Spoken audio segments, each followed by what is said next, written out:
అన్నమయ్య జిల్లా మోడల్ ప్రతి చోట అమలవ్వాలి సీఎం చంద్రబాబు. బీమా తరహాలో పింఛన్లు రంగంలోకి 100% ఎఫ్డీఐలు. మిర్చి కూరగాయలు పండ్ల రైతులకు చల్లటి కబురు.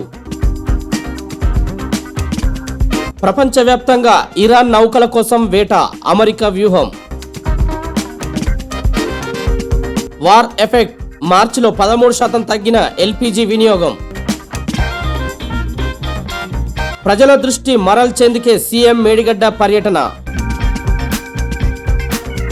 పవన్ కళ్యాణ్ హెల్త్ అప్డేట్ ఇచ్చిన చిరంజీవి ఆందోళన వద్దు. మెటాలో 8,000 మంది ఉద్యోగుల తొలగింపు. జూన్ 2 నుంచి ఎంఎంటీఎస్ రైలులో ఉచిత ప్రయాణం.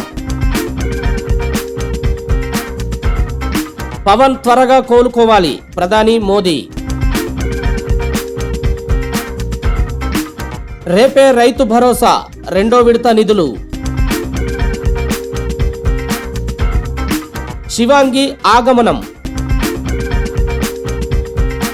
బ్యాటింగే కాదు బౌలింగు బలమే సన్ రైజర్స్ లో జోష్.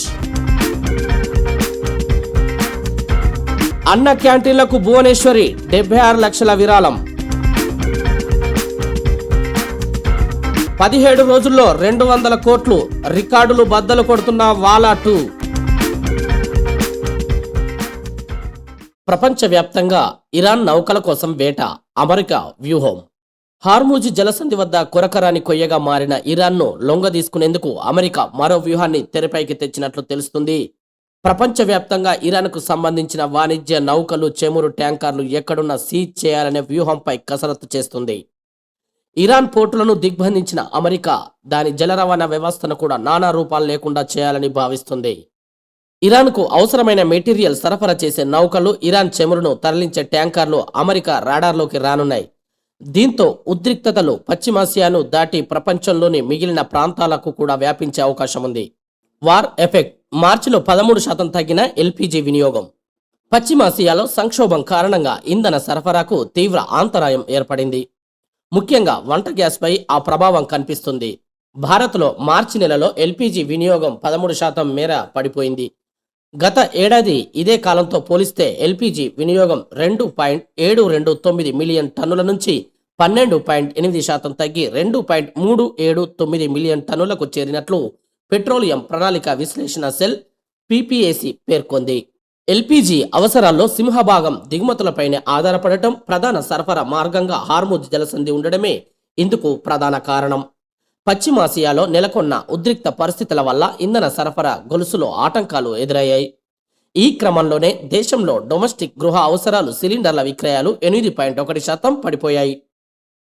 నాన్ డొమెస్టిక్ వాణిజ్య అవసరాలు సిలిండర్ల విక్రయాలు 48%, బల్క్ ఎల్పీజీ విక్రయాలు ఏకంగా 75.5% మేర తగ్గాయి. గ్యాస్ కొరతను అధిగమించేందుకు భారత్ ప్రత్యామ్నాయ మార్గాలను వెతుకుతుంది.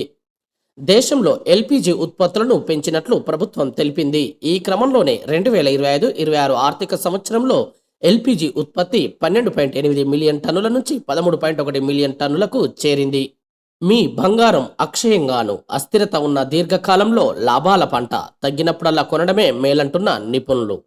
భారతీయ సంస్కృతిలో అక్షయ తృతీయకు ఒక ప్రత్యేక స్థానం ఉంది. ఈ పర్వదినాన కొనే చిన్న బంగారు ముక్క అయినా సరే భవిష్యత్తులో అపారమైన సంపదను తెచ్చిపెడుతుందని విశ్వసిస్తారు. పసిడి ధరల్లో హెచ్చుతగ్గులు కనిపిస్తున్నప్పటికీ పెట్టుబడి సాధనంగా ఈ లోహం ఎప్పుడు తన పట్టును నిలబెట్టుకుంటుంది. ఈ ఏడాది ఆరంభం నుంచే బంగారు ధరలు సుమారు 10% వరకు పెరిగాయి. అంతర్జాతీయ భౌగోళిక రాజకీయ ఉద్రిక్తతలు ఆర్థిక వృద్ధి మందగిస్తుందన్న ఆందోళనలు పసిడికి సురక్షిత పెట్టుబడిగా గుర్తింపునిచ్చాయి. అయితే అమెరికాలో వడ్డీ రేట్లపై నెలకొన్ని అనిశ్చితి, డాలర్ పుంజుకోవడం వంటి కారణాల వల్ల ధరల్లో అస్థిరత కనిపిస్తుందని ఓ బ్రోకరేజ్ సంస్థ అంటుంది. బ్యాటింగే కాదు బౌలింగు బలమే సన్ రైజర్స్ లో జోష్. మేం 230 పరుగులు చేస్తేనే మా బౌలర్లు ప్రత్యర్థిని అడ్డుకొని గెలిపించేందుకు అవకాశం ఉంది. ఈ సీజన్ ఆరంభంలో సన్ రైజర్స్ బౌలింగ్ యూనిట్ పై ఆ జట్టు బ్యాటర్ హెన్రిచ్ క్లాసెన్ చేసిన వ్యాఖ్యలు. ఒకప్పుడు సన్ రైజర్స్ బౌలింగ్ అంటే ప్రత్యర్థులు భయపడేవారు. కానీ గత సీజన్ నుంచి గత 2 మ్యాచ్ల ముందు వరకు ఎస్ఆర్హెచ్ బౌలర్లపై ఎదుటి జట్లు విరుచుకుపడ్డాయి. కానీ మునుపటిలా పదునైన బౌలింగ్తో మరోసారి హైదరాబాద్ సత్తా చాటడం అభిమానులను సంతోషంలో ముంచెత్తుతుంది. కేవలం బ్యాటింగ్ పైనే కాదు, బౌలింగ్తోనూ విజయాలు సాధిస్తామని నిరూపించింది. దీని వెనుక కఠిన నిర్ణయాలు, కఠోర శ్రమ ఉందంటే అంగీకరించాల్సిందే. అన్న క్యాంటీన్లకు భువనేశ్వరి 76 లక్షల విరాళం. ఈ నెల 20న సీఎం చంద్రబాబు జన్మదినం సందర్భంగా ఆయన సతీమణి భువనేశ్వరి అన్న క్యాంటీన్లకు 76 లక్షల విరాళం ఇచ్చారు. ఈ విరాళంతో సోమవారం రాష్ట్ర వ్యాప్తంగా 269 అన్న క్యాంటీన్లలో ఉచితంగా భోజనం అందించనున్నారు. ఈ సందర్భంగా భువనేశ్వరి మాట్లాడుతూ అన్న క్యాంటీన్లు లక్షలాది పేదల కడుపు నింపుతాయన్నారు. 5 రూపాయలకే పరిశుభ్ర వాతావరణంలో పేదలకు భోజనం పెడుతున్నట్లు తెలియజేశారు. మెటాలో 8,000 మంది ఉద్యోగుల తొలగింపు. ఫేస్బుక్ మాతృ సంస్థ మెటా ఈ ఏడాదిలో సుమారు 8,000 మందిని ఉద్యోగాల నుంచి తొలగించనున్నట్లు తెలుస్తుంది. ప్రపంచవ్యాప్తంగా ఉన్న సిబ్బందిలో 20% మందిని తగ్గించుకోవాలని మెటా యోచిస్తున్నట్లు విశ్వసనీయ వర్గాలను ఉటంకిస్తూ ఒక ఆంగ్ల వార్తా సంస్థ తన కథనంలో పేర్కొంది. తొలి దశలో భాగంగా మే 20న ఉద్యోగుల తొలగింపులు ఉండనున్నట్లు సమాచారం. ప్రపంచవ్యాప్తంగా ఉన్న ఉద్యోగుల్లో 10% అంటే 8,000 మందికి లేఆఫ్లు ఇవ్వనున్నట్లు సదరు వర్గాలు తెలిపాయి. ఈ ఏడాది చివర్లో మరింత మంది ఉద్యోగులను తొలగించేందుకు కంపెనీ ప్రణాళిక సిద్ధం చేస్తుందని వెల్లడించాయి. అయితే ఎప్పుడు ఎంతమందిని తొలగిస్తారనే విషయాలు ఇంకా ఖరారు కాలేదని పేర్కొన్నాయి. దీనిపై మెటా నుంచి ఇంకా ఎలాంటి అధికారిక ప్రకటన వెలువడలేదు. బీమా తరహాలో పింఛన్ల రంగంలోకి 100% ఎఫ్డిఐలు. బీమా రంగం తరహాలో పింఛన్ల రంగంలోనూ విదేశీ ప్రత్యక్ష పెట్టుబడుల ఎఫ్డిఐ పరిమితిని 100%కి పెంచాలని కేంద్ర ప్రభుత్వం భావిస్తుంది.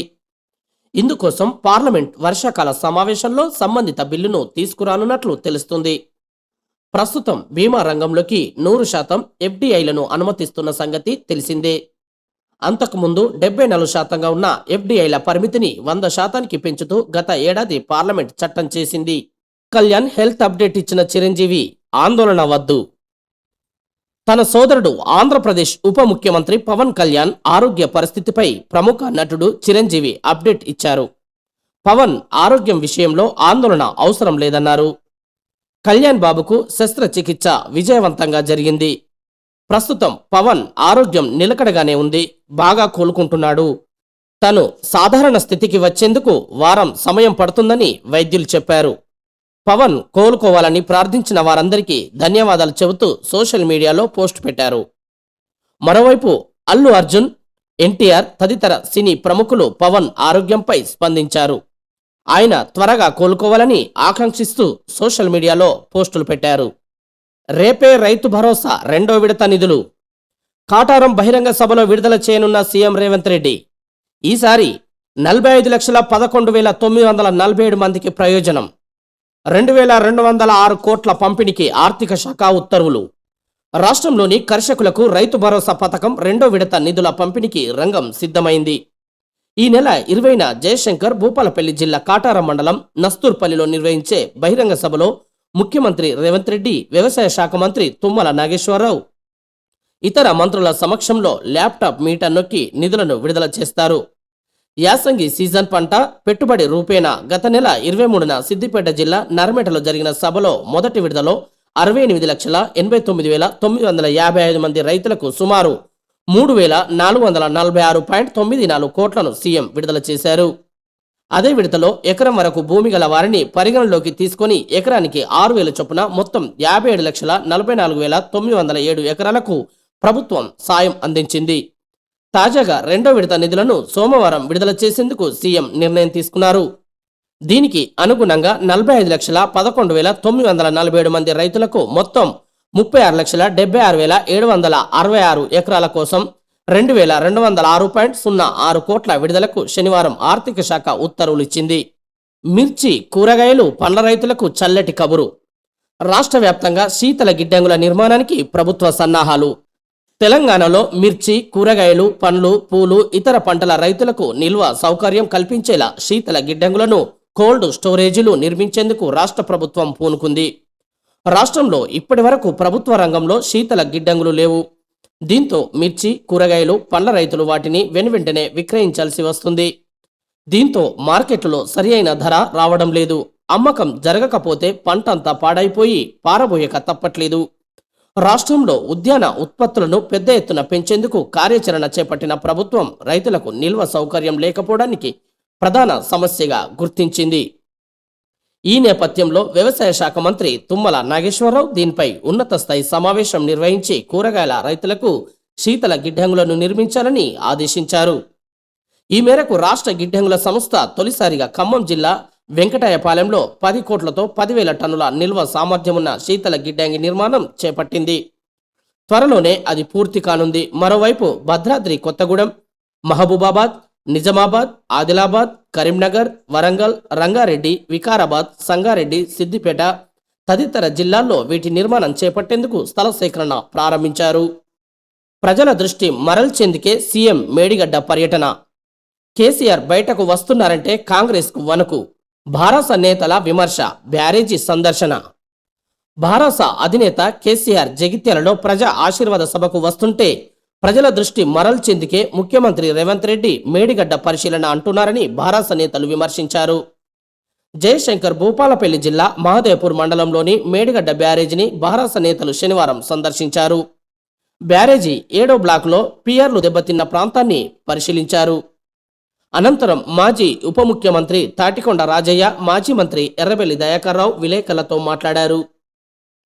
గతంలో భారస నల్గొండలో సభ నిర్వహించిన సమయంలో సీఎం రేవంత్ రెడ్డి మేడిగడ్డకు వచ్చారన్నారు. మళ్లీ జగిత్యాల సభతో మేడిగడ్డ సందర్శనకు ప్రణాళిక రూపొందించారని, రేవంత్ రెడ్డి పర్యటన ఆంతర్యమేంటో చెప్పాలన్నారు. చల్లని కబురు. హైదరాబాద్లో పలుచోట్ల వర్షం. ఎండ వేడిమికి తాళలేక ఉక్కిరి బిక్కిరి అవుతున్న హైదరాబాద్ నగర ప్రజలను వరుణుడు సాంత్వనపరిచాడు. హైదరాబాదులో పలుచోట్ల ఈదురుగాలులతో కూడిన వర్షం కురుస్తుంది. కొన్ని ప్రాంతాల్లో వడగళ్ల వాన పడుతుంది. చింతల్లోని పద్మనగర్లో ఈదురుగాలుల దాటికి భారీ వృక్షం నేలకూలింది. దీంతో 2 విద్యుత్ స్తంభాలు విరిగిపడ్డాయి. కూకట్పల్లి, మూసాపేట్, జేఎన్టీయు, నిజాంపేట్, కేపీహెచ్బి, జీడిమెట్ల ప్రాంతాల్లో వడగళ్ల వాన కురుస్తుంది. శివాంగి ఆగమనం. కర్ణాటకలోని ప్రముఖ ప్రకృతి పర్యాటక కేంద్రం బన్నేర్ఘట్ట జాతీయ ఉద్యానవనానికి 4 కొత్త చిరుతలు వచ్చాయి. దక్షిణాఫ్రికా నుంచి కెంపేగౌడ అంతర్జాతీయ విమానాశ్రయానికి శుక్రవారం అర్ధరాత్రి వచ్చిన 4 శివాంగి చిరుతలకు అటవీశాఖ అధికారులు సిబ్బందితో కలిసి కర్ణాటక అటవీశాఖ మంత్రి ఈశ్వర ఖండ్రే స్వాగతం పలికారు. ఇక్కడి వాతావరణానికి అలవాటు పడే వరకు వాటిని క్వారంటైన్లో ఉంచుతామని ఖండ్రే తెలిపారు. ఒకప్పుడు కర్ణాటక అడవుల్లో శివాంగిగా పిలిచే ఈ చిరుతలు ఉండేవని, ఇప్పుడు వాటి సంతతి అంతరించిపోయిందని చెప్పారు. ఈ నేపథ్యంలో దక్షిణాఫ్రికా నుంచి తెప్పించామన్నారు.